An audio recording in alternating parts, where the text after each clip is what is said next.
Hello friends, swell academy में आपका स्वागत है। दोस्तों, पिछली वीडियो में हम लोगों ने डीएलएड फर्स्ट सेमेस्टर के सोशल साइंस के बहुविकल्पी और अति लघु उत्तरीय जो प्रश्न थे उनको वन लाइनर के रूप में देखा। तो उम्मीद करते हैं दोस्तों वो वीडियो आपको जरूर पसंद आएगी, क्वेश्चन भी आपको जरूर पसंद आएगा। तो दोस्तों आप लोगों ने इसको अच्छे से तैयार कर लिया होगा। दोस्तों अगर फिर भी कहीं पर भी कोई भी कन्फ्यूजन हो तो कमेंट्स बॉक्स में हमें कमेंट्स करें। तो दोस्तों शुरू करते हैं, उसी क्रम को आगे बढ़ाते हैं और शुरू करते हैं दोस्तों आज की इस वीडियो को। और दोस्तों इस वीडियो में हम लोग बचे हुए जितने भी क्वेश्चन हैं उनको यहाँ से कवर करेंगे। तो दोस्तों जिन लोगों ने अभी तक हमारे चैनल स्वेल अकेडमी को सब्सक्राइब नहीं किया, चैनल को जरूर सब्सक्राइब कर लें, बेल आइकन को प्रेस कर लें, जिससे हमारी वीडियो की नोटिफिकेशन आपको सबसे पहले पहुंचे। दोस्तों वीडियो को लाइक और अपने दोस्तों में ज़्यादा से ज़्यादा शेयर करें। तो दोस्तों यहाँ से शुरू करेंगे आज की इस वीडियो को और जानेंगे कि आज के हमारे बचे हुए क्वेश्चन कौन कौन से हैं।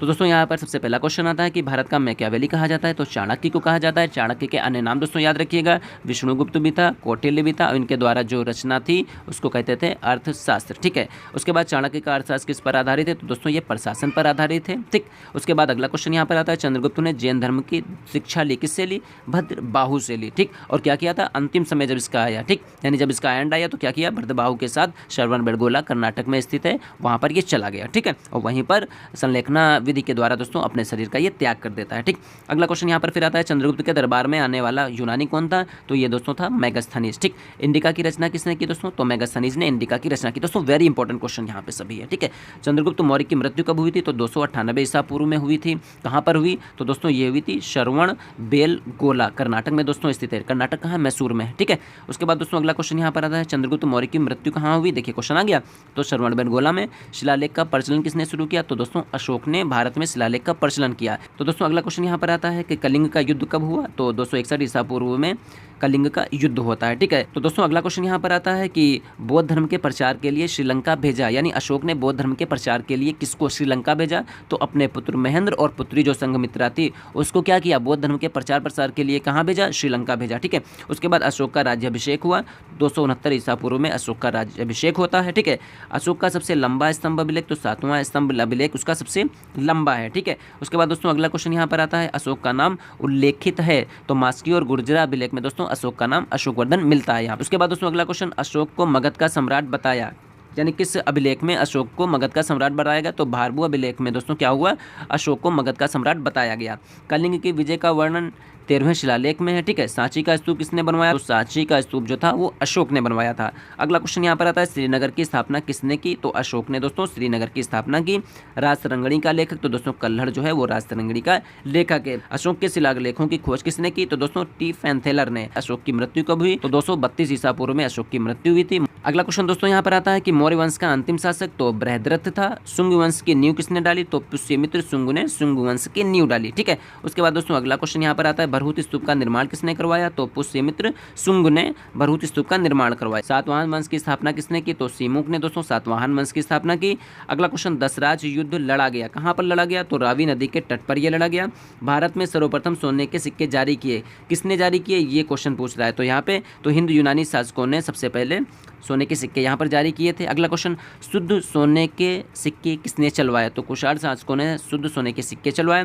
सर्वाधिक स्वर्ण मुद्राएं जारी की, किसने जारी की, गुप्त काल में जारी हुई। ठीक, उसके बाद शीशे के सिक्के किसने चलाए, तो दोस्तों सातवाहन शासकों ने शीशे के सिक्के चलवाए थे। अगला, चांदी का सिक्का सर्वप्रथम चलाया, किसने चलाया, चंद्रगुप्त द्वितीय ने। रुपये का सिक्का भारत में पहली बार ढाला, शेरशाह ने। ठीक है, यानी ये मुद्रा एक बनाई, उसका नाम रखा रुपया यहाँ पे। ठीक है, तो शेरशाह ने ये सबसे पहले ढलवाया था।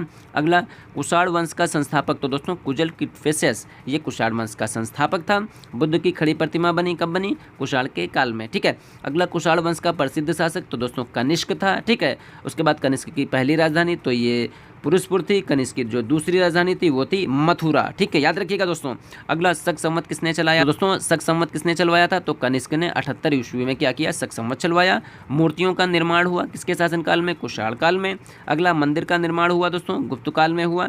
गुप्त वंश का संस्थापक तो श्री गुप्त दोस्तों गुप्त वंश का संस्थापक था। मंदिर की विमान शैली का प्रचलन, तो चोल शासन के काल में मंदिर की विमान शैली का प्रचलन यहाँ पर होता है। अगला क्वेश्चन फिर यहाँ पर आता है कि दशमलव प्रणाली का जन्म हुआ था, तो गुप्त काल में दशमलव प्रणाली का जन्म हुआ। राष्ट्रीय पंचांग आधारित है, किस पर आधारित है, शक संवत पर आधारित है। अगला क्वेश्चन यहाँ पर, सिल्क मार्ग का निर्माण किसने करवाया, तो कनिष्क ने सिल्क मार्ग का निर्माण करवाया था। ठीक है, अगला, कुषाण वंश का अंतिम शासक, तो कुषाण वंश का अंतिम शासक था होता है वासुदेव। अगला क्वेश्चन, गुप्त वंश की जानकारी मिलती है, तो गुप्त वंश की जानकारी मिलती है वायु पुराण से। ठीक है, अगला क्वेश्चन यहाँ पर आता है, भारत का नेपोलियन कहलाता है, कौन कहलाता है? तो समुद्रगुप्त। सिक्कों पर वीरा बजाते हुए किसको दर्शाया गया? तो समुद्रगुप्त को दर्शाया गया। ठीक है, उसके बाद भारत का बिस्मार्क किसे कहते हैं? तो वल्लभ भाई पटेल को भारत का बिस्मार्क कहते हैं। भारत का आइंस्टीन कहते हैं नागार्जुन को। भारत का मिल्टन कहते हैं अश्वघोष को। उसके बाद दोस्तों अगला क्वेश्चन फिर यहाँ पर आता है, ईरान का नेपोलियन कहलाता है, तो ईरान का जो नेपोलियन था वो नादिर शाह कहलाता है। समुद्रगुप्त का दरबारी कवि था, तो ये हरिशेन था। चीनी यात्री फायान भारत आया, यानी फायान किसके शासनकाल में भारत आया? तो चंद्रगुप्त द्वितीय के शासनकाल में भारत आता है। दोस्तों कंफ्यूज मत होइएगा हर्षवर्धन और फायान को लेके, ठीक है। तो फायान आया था चंद्रगुप्त द्वितीय के शासनकाल में, ठीक है। अगला, चंद्रगुप्त द्वितीय ने दूसरी राजधानी बनाई, तो उज्जैन को उसने दूसरी राजधानी बनाई। गुप्तकालीन सोने का सिक्का क्या कहलाता था? तो कहलाता था दोस्तों दीनार, ठीक। अगला क्वेश्चन यहाँ पर, नालंदा विश्वविद्यालय का संस्थापक, तो दोस्तों नालंदा विश्वविद्यालय का जो संस्थापक था वो था कुमारगुप्त। अगला क्वेश्चन, नालंदा विश्वविद्यालय को ध्वस्त किसने किया? तो बख्तियार खिलजी ने नालंदा विश्वविद्यालय को ध्वस्त किया था। विक्रमशिला विश्वविद्यालय की स्थापना की किसने की? धर्मपाल ने की, ठीक है। अगला क्वेश्चन, महरौली में स्थित लोह स्तंभ बनवाया, तो चंद्रगुप्त द्वितीय ने बनवाया था। गंगाई कोट किसे कहते हैं? तो चंद्रगुप्त प्रथम को दोस्तों गंगाई कोट कहते हैं, ठीक है। अगला क्वेश्चन फिर यहाँ पर आता है हमारा कि गुप्त काल की राजकीय भाषा, तो दोस्तों संस्कृत गुप्त काल की राजकीय भाषा थी। भारतीय इतिहास का स्वर्ण युग तो गुप्त काल को कहते हैं यहाँ पे, ठीक है। गुप्त वंश का अंतिम शासक तो विष्णुगुप्त था। उसके बाद वर्धन साम्राज्य का संस्थापक तो पुष्यभूति था। अगला क्वेश्चन दोस्तों यहाँ पर फिर आता है कि हर्षवर्धन ने राजधानी थानेश्वर से स्थापित की, कहाँ स्थापित की? तो कन्नौज में स्थापित की थी। भूमि दान देने की सामंती प्रथा किसने शुरू की? तो ये हर्षवर्धन ने शुरू की थी। ह्वेनसांग भारत आया, तो ये हर्षवर्धन की शासनकाल में भारत आता है, ठीक है। ध्यान रखिएगा ह्वेनसांग और फायान को। ह्वेनसांग द्वारा रचित पुस्तक थी CU की। अगला, यात्रियों का राजकुमार किसे कहते हैं? और नीति का पंडित और वर्तमान शाक्य मुनि किसे कहते हैं? तो दोस्तों ये जो तीनों नाम थे, यानी यात्रियों का राजकुमार, नीति का पंडित और वर्तमान शाक्य मुनि, तो दोस्तों ये ह्वेनसांग को कहते हैं, ठीक है।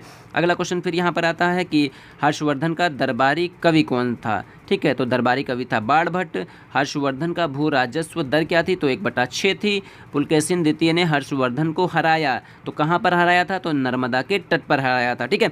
हर्षवर्धन 5 वर्ष से धार्मिक सम्मेलन कराता था, कहाँ करवाता था? ये प्रयाग में करवाता था। तो आर्यों का समाज कैसा था? आर्यों का समाज था पितृ प्रधान। यहाँ पे उपनिषदों की संख्या 108 है दोस्तों। यहाँ पे योग दर्शन के प्रवर्तक तो पतंजलि, दोस्तों याद रखिएगा क्वेश्चन वेरी वेरी इंपॉर्टेंट यहाँ पर है, ठीक है। उसके बाद दोस्तों अगला क्वेश्चन फिर यहाँ पर आता है कि सांख्य दर्शन के प्रवर्तक तो कपिल थे। महाभारत का पुराना नाम दोस्तों तो जय संहिता था। खजुराहो के जैन मंदिरों का निर्माण किसने करवाया? तो दोस्तों जैन मंदिर जो खजुराहो में स्थित है उनका निर्माण करवाया था चंदेल शासकों ने। बुद्ध ने सर्वाधिक अपने उपदेश कहाँ पर दिए? तो कौशल की राजधानी श्रावस्ती में देते हैं, ठीक है।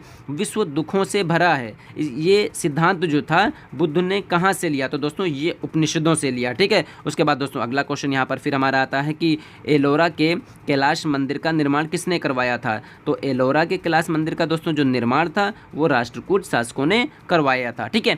तो दोस्तों आज की इस वीडियो में फिलहाल इतने ही क्वेश्चन, बाकी जो बचे हुए हमारे नेक्स्ट क्वेश्चन हैं उनको हम लोग नेक्स्ट वीडियो में कवर करेंगे। तो उम्मीद करते हैं दोस्तों यहाँ से जो भी बताए गए पॉइंट हैं, जो भी बताए गए प्रश्न हैं, आपको अच्छे से समझ में आ गए होंगे दोस्तों। अगर फिर भी कहीं पर भी कोई भी कंफ्यूजन हो तो कमेंट्स बॉक्स में कमेंट्स करिए। मिलते हैं दोस्तों बहुत ही जल्दी नेक्स्ट वीडियो में। तब तक के लिए दोस्तों जिन लोगों ने अभी तक हमारे चैनल स्वेल एकेडमी को सब्सक्राइब नहीं किया, चैनल को जरूर सब्सक्राइब कर लें, बेल आइकन को प्रेस कर लें, जिससे हमारी वीडियो की नोटिफिकेशन आपको सबसे पहले पहुंचे। दोस्तों वीडियो को लाइक और अपने दोस्तों में ज़्यादा से ज़्यादा शेयर करें।